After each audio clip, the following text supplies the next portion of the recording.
আসসালামু আলাইকুম everyone, welcome back new another video. আশা করি সবাই ভালো আছেন। তো সরাসরি চলে আসলাম দুপুরে রান্নার আয়োজনে। তো আজকে দুপুরে যা যা রান্না করা হবে সব এখানে নিয়ে নেওয়া হয়েছে। এই মাছগুলি রান্না করা হবে, আবার ভাজাও হবে, দেখতে পাবেন আপনারা ভিডিওতে।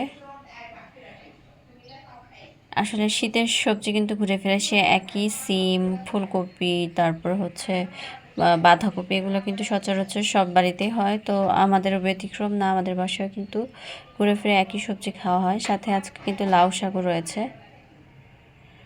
তো এটা হচ্ছে বাঁধাকপি দিয়ে ডাল রান্না করা হয়েছিল। এই যে দেখেন, সিম আলু দিয়ে মাছ রান্না হয়ে গেছে। এই যে লাউ শাক, আলু এবং বড় চিংড়ি মাছ দিয়ে, সাথে আছে মসুরির ডাল দিয়ে পাতাকপি। এটা কি কখনো কেউ খেয়েছেন কিনা জানাবেন। আর সিম দিয়ে আলু দিয়ে ভাজি, পাতাকপি দিয়ে ডাল দিয়ে কিন্তু আমাদের বাসায় খাওয়া হয় প্রায় সময়। এটা হচ্ছে বিরিয়ানি ছিল, তো সেটাই গরম করে রেখেছেন। আজকে রান্নাগুলো শাশুড়িমা করেছেন, এটা আমার মেয়ের খাবার।